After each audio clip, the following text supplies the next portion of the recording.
For many Bremerton residents, running or walking the bridges has been a favorite pastime for years. But this nearly 3-mile trail offers more than scenic beauty and an opportunity for exercise. In fact, there's an abundance of history, culture, and hidden treasures waiting to be discovered along the way. Join me to discover what's waiting for you along the Bridge to Bridge Urban Trail and how it's become such a popular destination for locals and tourists alike.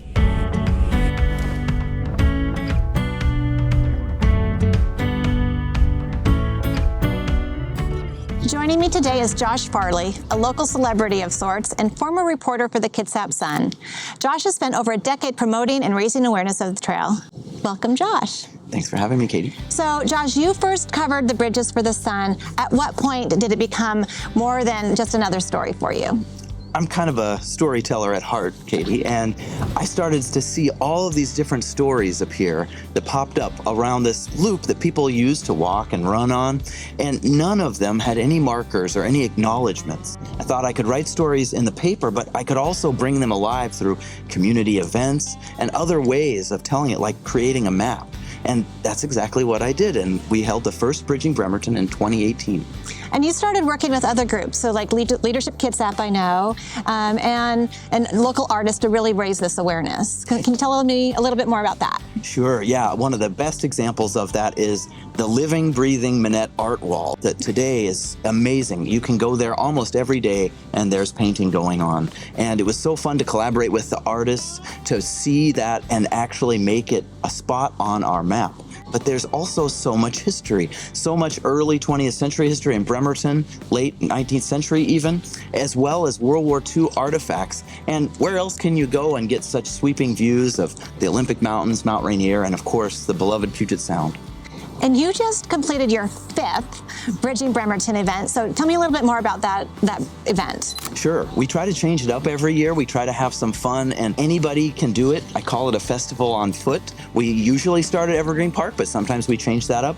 We've had scavenger hunts where kids learn the history from people at every spot along the approximately 2.8-mile loop. We've even had a pub crawl later in the evening in Minette to talk about crazy history stories from Bremerton's past. And it's such a great, fun event. So will it be coming back next year? You betcha. We have a new plan for next year to bring it back for its 6th year. Before we go on, Josh, I want to talk a little bit more about the trail itself. So we're here at Whitey-Domstad Park, of course, one of the sites along the trail. So can you tell me a little bit more about what people can expect along the trail? What will they see? Yeah, absolutely. Well, we're right here at Whitey-Domstad Park, as you mentioned. He was mayor during the presidency of JFK. He was a prizefighter boxer that became mayor, and this little square is dedicated to him. Up the street, you can find the Minette art wall that we talked about before.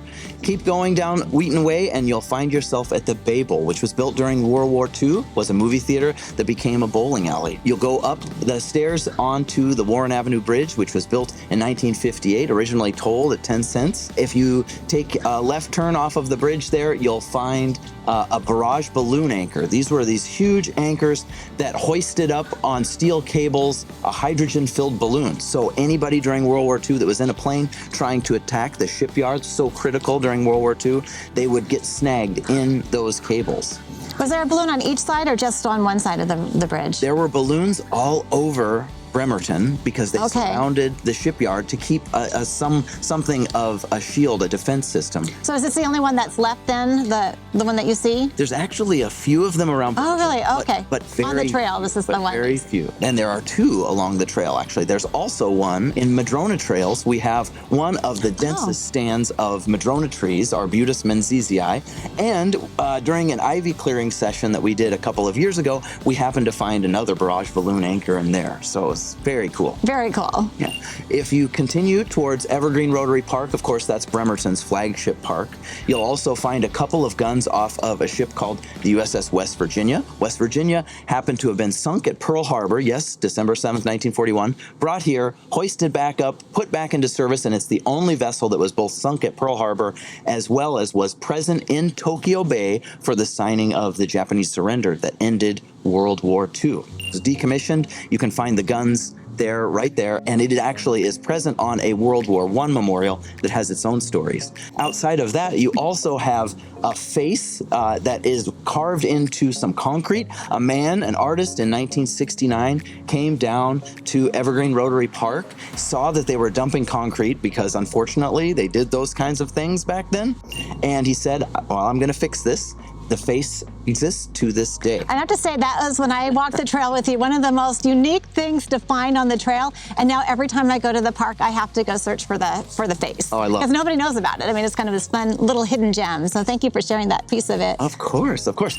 If you continue on past Smith Cove, you will find yourself at the 9/11 Memorial, which in Kitsap County, and really one of the few nationwide places that you can find two beams from the World Trade Center that was fallen on that day on 9/11, 2001.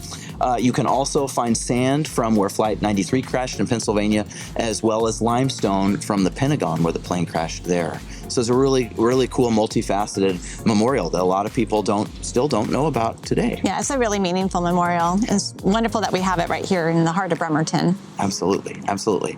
You'll continue as you make your way to the Minette Bridge, and you traverse some of the oldest homes in all of Bremerton before you get on the Minette Bridge, which was built in 1930 the first time, and then rebuilt in 2011. And you might not know this, Katie, but the only thing left from the 1930 bridge that exists in Bremerton now is right behind us. It is this fence that goes along here. The original bridge is right behind us here. And both bridges were toll bridges. In fact, the Minette Bridge originally was tolled, and then they tolled it again when they built the Warren Avenue Bridge because they didn't want the people to be cheating, right?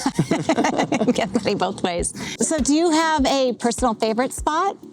Personally, I love the promenade that was created with the 2011 Minette Bridge here because it affords such a beautiful view of our city. And indeed, it's sort of the centerpiece of this spoke wheel of the Bridge to Bridge Trail that connects so many parts of Bremerton, Olympic College, the Old Hospital District, Minette, and downtown, and more. But for me, connecting all of those things in a public space is what it's all about. Truly, any great city that you go to, you find magnificent public spaces. I'm not just talking about parks or maybe a public square. I'm talking about connection points where people can go and have heart-to-hearts, where people can congregate together. It's what living in cities is all about, right? Well, and it's a really great heart of Bremerton, and it's a wonderful way, like you mentioned, to really connect our communities and connect to our past and our history. So thank you so much. I really appreciate you being here.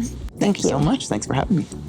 There is so much more to the Bridge to Bridge Trail than we can possibly cover today. You can learn more about the trail and get your own map by going to visitkitsap.com/bridge to bridge. You can also find more information about Josh's story walks at facebook.com/bridging Bremerton. Thanks so much for watching this episode of Commissioner's Corner. How about it, Josh? Let's go walk. Let's go for a walk.